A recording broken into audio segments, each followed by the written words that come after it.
All right, hey, shalom, shalom. Before I get started, as always, I'm going to give all praise to our power, Yahweh, Bahasham, Yahweh Shai, Bahasham, Racha HaKodash. Double honors to the apostles and the elders of Great Millstone, and salutation and blessings to the hopeful elect scattered throughout the four winds of the earth that believe wholeheartedly in the true doctrine being pushed throughout the four winds of the earth who want hope of mercy and salvation in these last seconds of these last days. All right, this will be part two to history and the Bible uh, from a little series I'm doing, reading this book entitled "The People's History of the United States," and I got another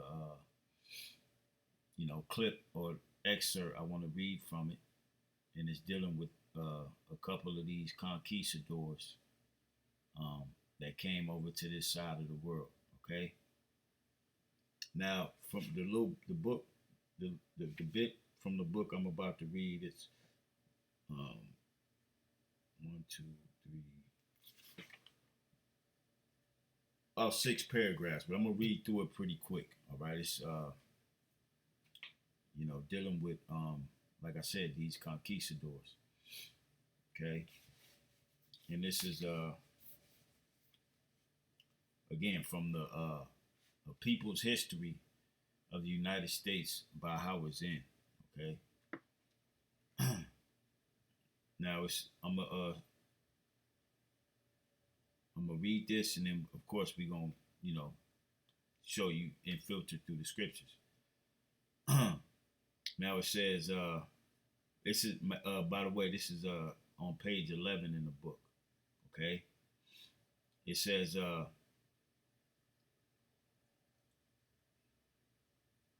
damn. I'm gonna start. I'm gonna start up a little bit above where I wanted to start. All right. It says that being as blunt as I can is my approach to the history of the United States. The reader may as well know that before going on. All right. And that's the author put that in his book. All right. And then it goes on to say, it says, what Columbus did to the Arawaks of the Bahamas, Cortez did to the Aztecs of Mexico, Francisco Pizarro to the Incas of Peru, and the English settlers of Virginia and Massachusetts to the Powhatans and the Pequots, if I'm pronouncing that right, two native tribes based on the East Coast. Okay.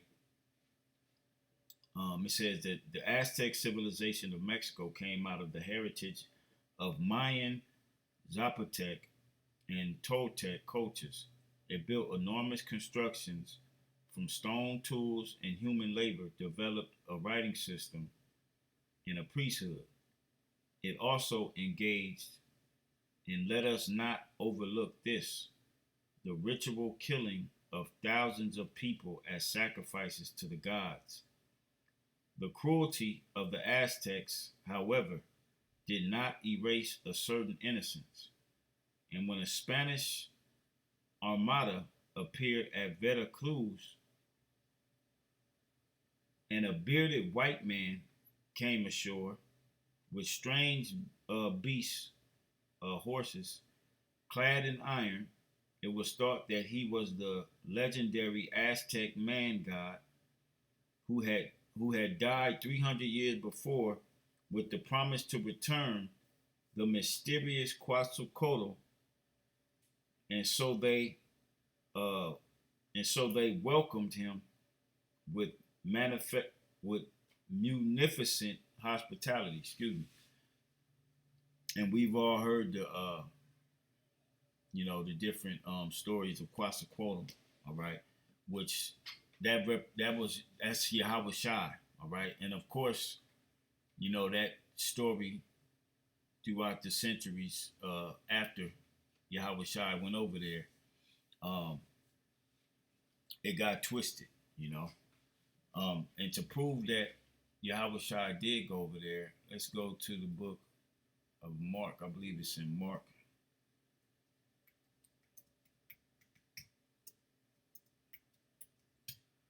Mark or John 10. All right, John 10 and 16. It says, "And other sheep I have which are not of this fold, them also I must bring.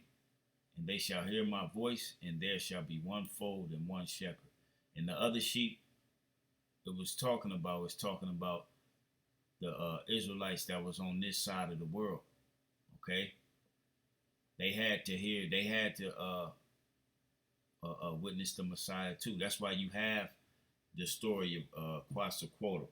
All right, that's why you have those so-called legends.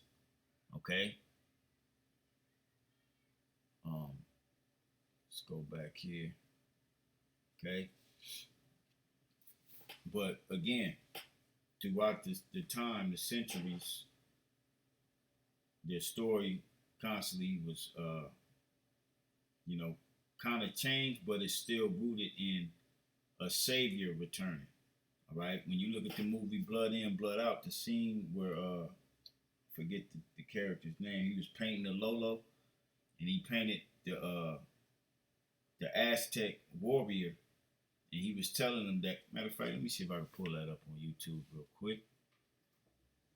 Let me see. Let me pull up another one. Uploading the video. Where is it? Let's go. Right here.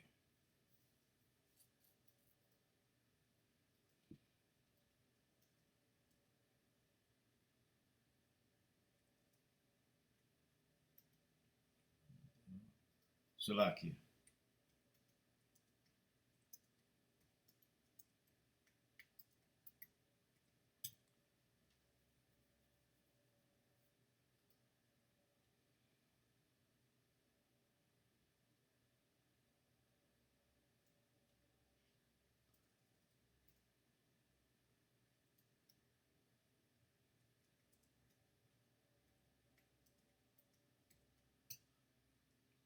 See if that will come up.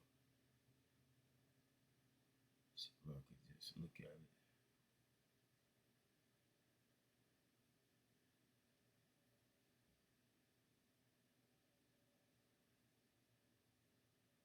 Damn.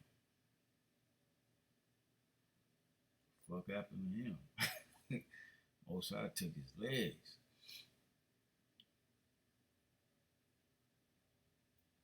Man, where's that scene, man? This might be it. Let me see. Yep, this it. Call Halal Yahweh Shemal Shah. This is the scene. Let's peep it. Órale, mijo. This is Quetzalcoatl, the great Aztec poet king. He ruled the kingdom of Aztlan that was from Mexico all the way up here to Califas. Sexy mamazota. From Mexico all the way to Califas, which is California. All right, which used to be Califas. Okay, let's listen to that again.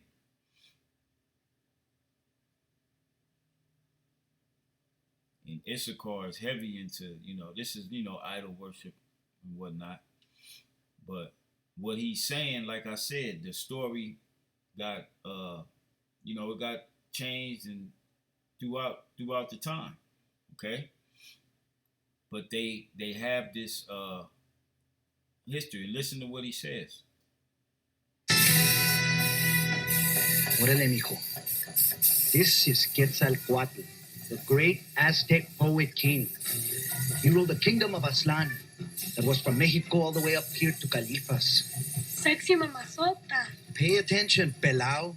I'm gonna teach you all about Aztlan, because this vato's coming back someday to reclaim the Raza's kingdom. Yeah? You see that? But this vato's coming back someday to reclaim the Raza's kingdom. Okay? They got the same hope as the rest of the tribes, man. All right? Which proves that they the Israelites. That same hope is found in the scriptures. That hope is Yahweh Shai, man. But they termed Quetzalcoatl. I believe The meaning of it is a serpent, a feathered, fiery feathered serpent, if I'm not mistaken. Okay, which I don't want to keep because this ain't the sentiment of this video. I want to continue to read this, but I'm gonna let that run back one more time.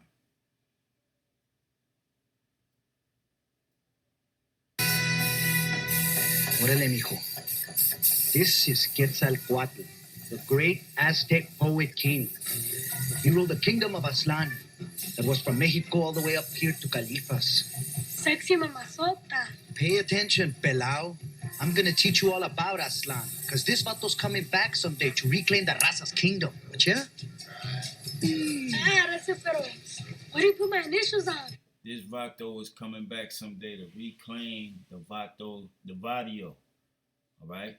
To reclaim the Raza's kingdom. The Raza is the race, all right?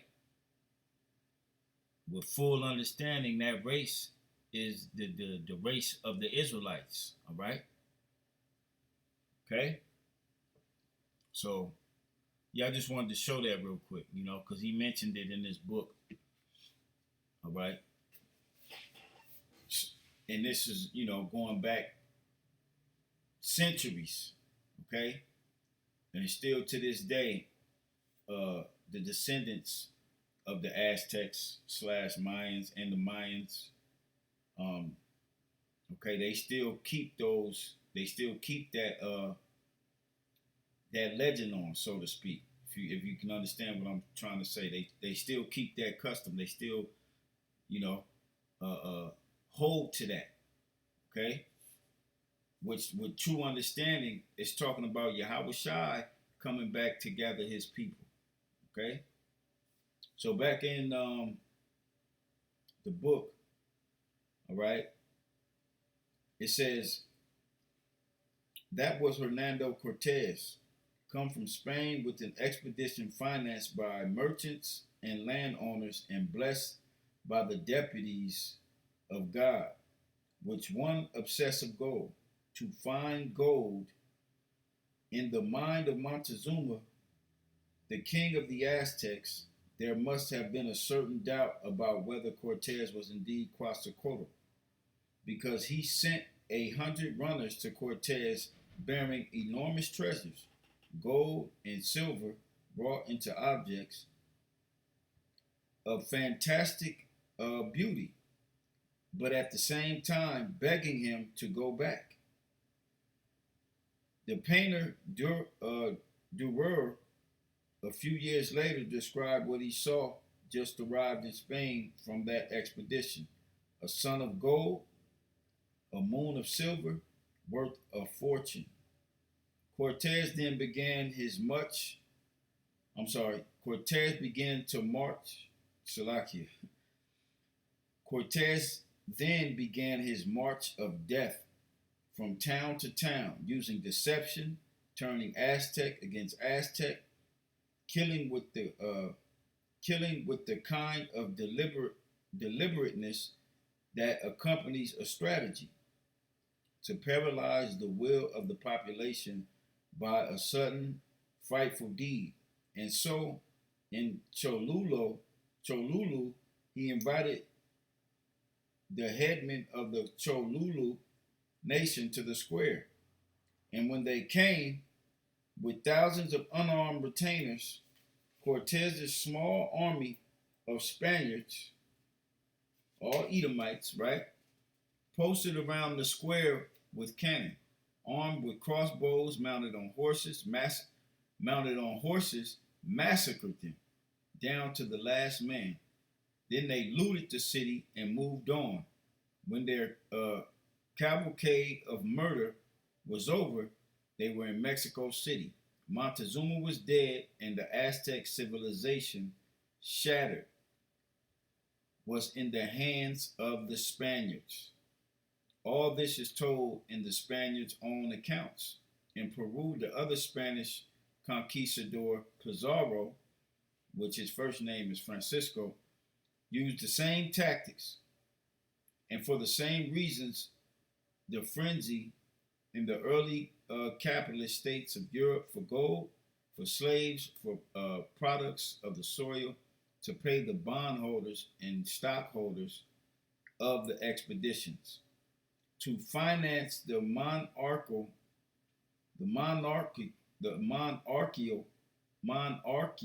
I can't say that word, monarchical, all right, monarchical bureaucracies rising in Western Europe, to spur the growth of the new money economy rising out of the feudalism, to participate in what Karl Marx would later call the primitive accumulation of capital. And that's what these devils are saying. This is what they got on the history books, what they did to the world, what they did to the children of Israel. All right? It was an accumulative, the primitive accumulation of capital. I'm gonna type that in Google. Let's see what comes up, man. Let me type that in. Okay?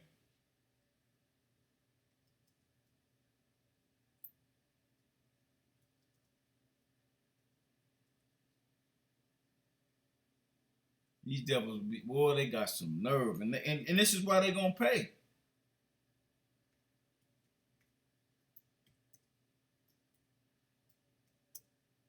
This is a so-called political correct term of saying jack move, robbery. All right.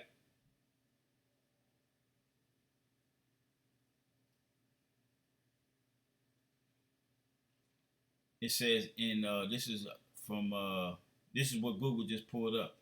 A Marxian economics and preceding theories, the problem of primitive accumulation, also called previous accumulation, prior accumulation, or original accumulation of capital, concerns the origin of capital and therefore how class distinctions between possessors and non-possessors came to be. Okay? So that's just a fancy way of saying we taking your shit. Okay? Let's see what Wikipedia says.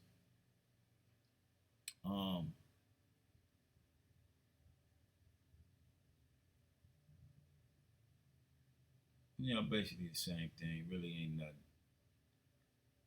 Okay? Let's look up this word primitive, though.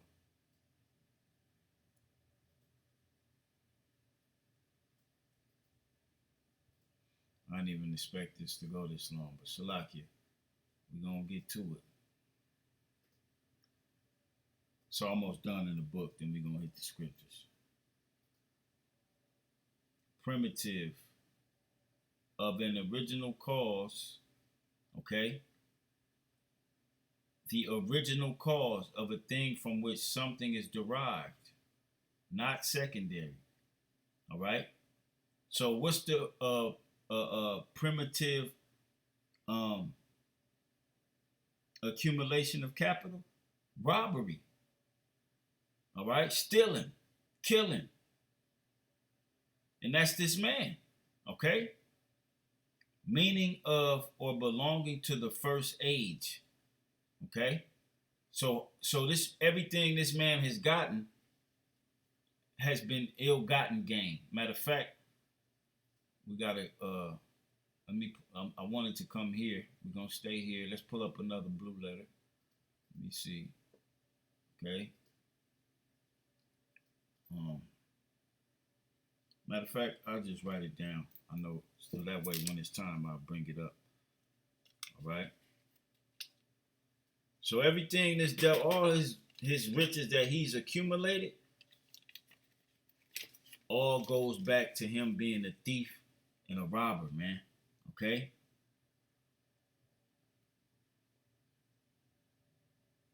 All been ill-gotten gain. Okay. His riches are cankered. Okay. So back to the book, and we'll finish this in the book out, and then we'll go to the scriptures. Let me just go back to these images of these demons, these conquistadors. All right. It says I'm gonna read that little last quote. It says, Marx would later call the primitive accumulation of capital. These were the violent beginnings of an intricate system of technology, business, politics, and culture that would dominate the world for the next 5 centuries. And that's exactly what happened, and this is where we are today. Okay? This is where we are today with it. So let's hit these scriptures. The book of St. John, chapter 10, verse 10, it says, The thief cometh not but for to steal and to kill and to destroy.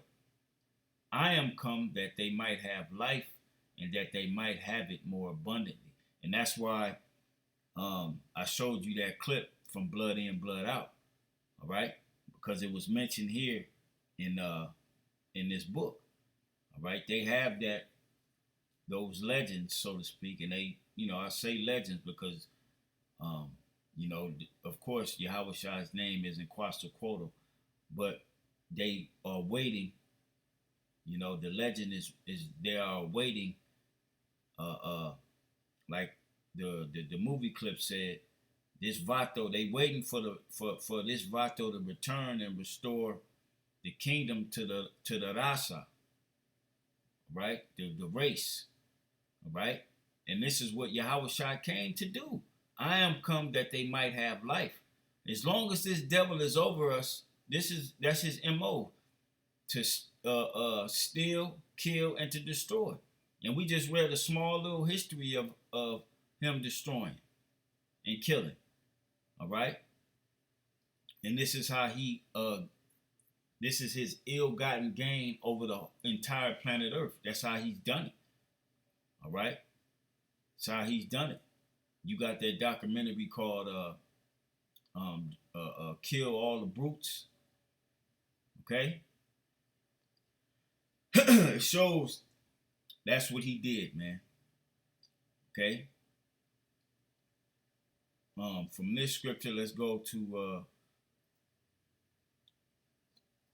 the book of Micah, chapter 2. All right, it says, Woe to them that devise iniquity and work evil upon their beds. When the morning is light, they practice it because it is in the power of their hand. Okay? And they covet fields and take them by violence, and houses and take them away. So they oppress a man and his house, even a man and his heritage. And that's what all them conquistadors did. All right? Like going back to the first part of the book I read, it said, what Columbus did to the Arawaks of the Bahamas, Cortez did to the Aztecs of Mexico, Pizarro to the Incas of Peru, and the English settlers of Virginia and Massachusetts to the Powhatans and the Pequot, if I'm saying that correctly. Okay? So this is this man's MO, and the Bible is telling us. Okay? This is how you line up Esau in the scriptures. Okay? It ain't gonna tell you the white man right here. In this case, it says the oppressors. And that's Esau, Edom. Okay? They covet fields, meaning lands. Okay? And they take them by violence. And he has a whole history of it. That is the primitive accumulation of their capital. How they got everything. Okay?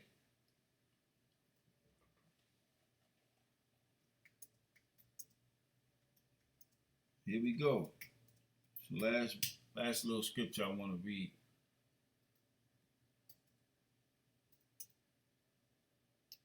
Wait a minute.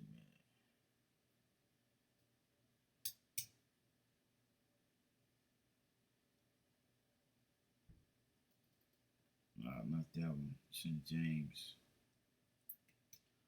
Let's go to the book of James.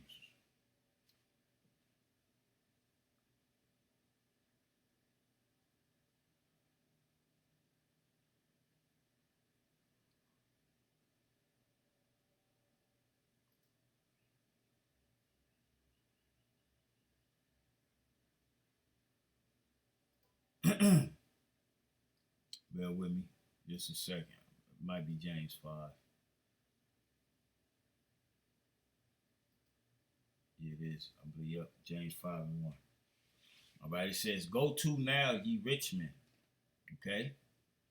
Weep and howl, for your miseries shall, for your misery, damn, I don't know why I can't talk. Start over. I'm a little excited, I guess. James 5 and 1. Go to now, ye rich men, weep and howl for your miseries that shall come upon you. Okay? Your riches are corrupted and your garments are moth-eaten. How are their riches corrupted? We just found out the term. Primitive accumulation of capital. All right? The original way they got everything was through stealing, killing, and destroying. Okay, rape, rob, and murder, and taking over the land. That's them, and robbed it of its natural resources: gold, silver. All right, gems, different gems and stones. Okay, it says your gold and silver is cankered. Okay, let's look up that word cankered, man.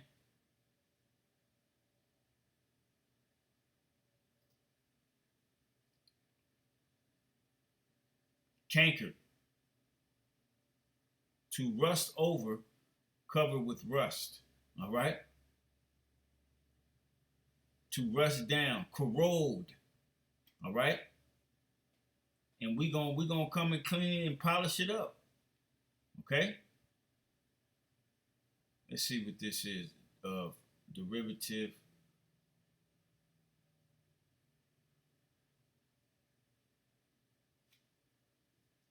Poison. All right? Poison, rust. All right? Because the way they got them wasn't right. Okay? Ill-gotten gain. Okay?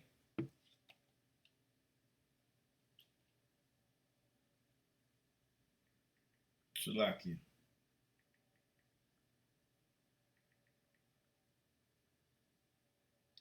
Real quick. Let me see something.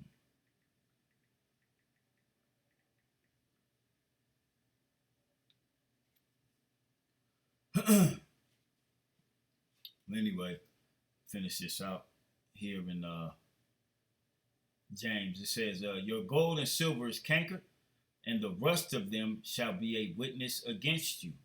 All right? How he got it is a witness against him. All right? And shall eat your flesh as it were fire. Ye have heaped treasure together for the last days. Behold, the hire of the laborers who have reaped down your fields, which is of you kept back by fraud, crieth. And the cries of them which have reaped are entered into the ears of the Lord of Sabaoth, meaning the Lord of armies. All right? And best believe you me, them cries have been heard. All right? And still being heard. And you devils are getting ready to go down. Verse 5, ye have lived in pleasure on the earth and been wanton, undisciplined. Ye have nourished your hearts as in the day of slaughter. Ye have condemned and killed the just, and he doth not resist you. Okay? And that's what happened throughout history. And now this devil is getting ready to get his just deserts. All right? So this was segment 2 or part 2 to the history and the Bible. All right?